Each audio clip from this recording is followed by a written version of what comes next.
Hi. In part 3 we'll explore how conscious facelessness reveals a radically new perspective on relationship. Then we'll look into how being aware of this awake capacity at our centre might help us cope better with stress and with pain. We'll also see that our consciousness includes everyone and everything, that we're distant from nothing, and that we're looking out of a boundless single eye.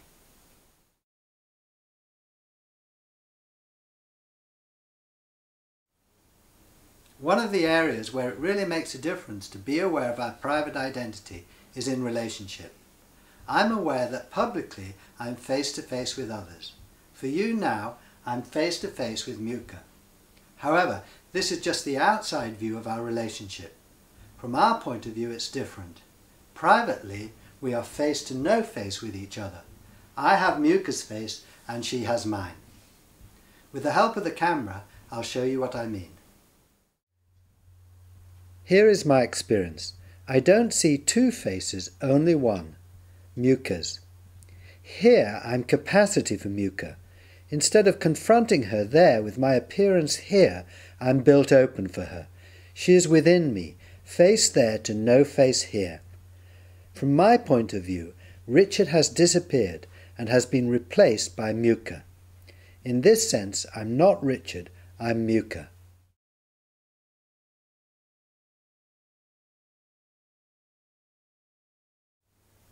Looking at me now, do you see your own face at the same time?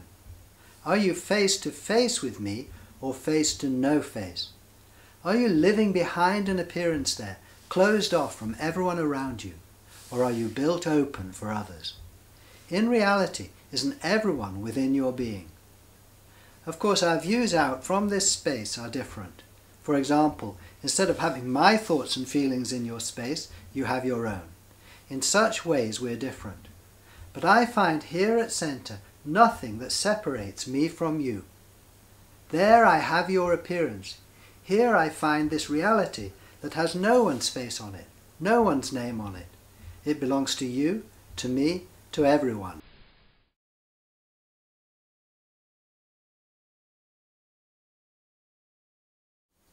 When we identify only with our appearances, it's not surprising if we feel separate from others, and then find ourselves acting from fear, from insecurity. But when we're also aware of who we really are, aware of our common identity, our relationship with others, and the way we act towards others begins to change. Others are no longer just other, they're also ourselves. Being aware that all are within us, that all are a unique expression of this one self, gradually our fear of others begins to dissolve, and our hearts open.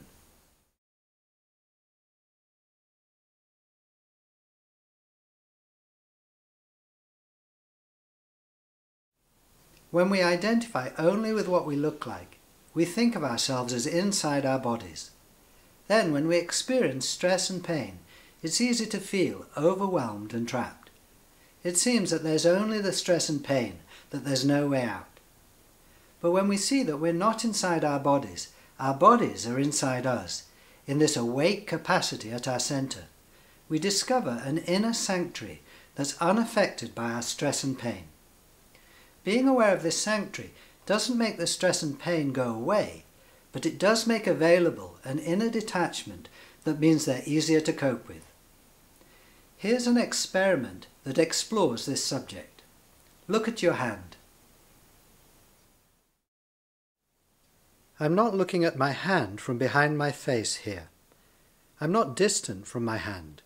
It's given right here in this spacious awareness. I can see the shape, colour and movement of my hand there, given here in this shapeless, colourless, motionless capacity. And I can feel the sensation of my hand there, in this sensation-free capacity here. Of course, I identify with my hand. This is my hand, my body, not yours. You have a different body coming out of the emptiness at your centre.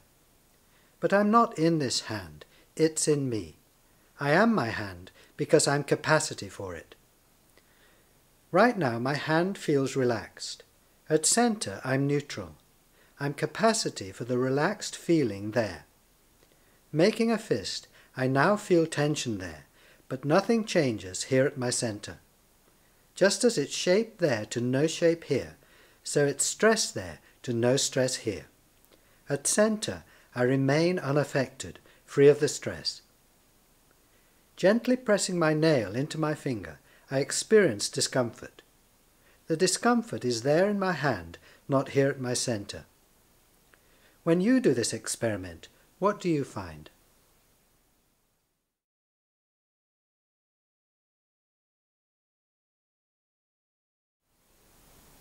Being aware that our innermost being is never stressed or in pain can make a difference in our lives.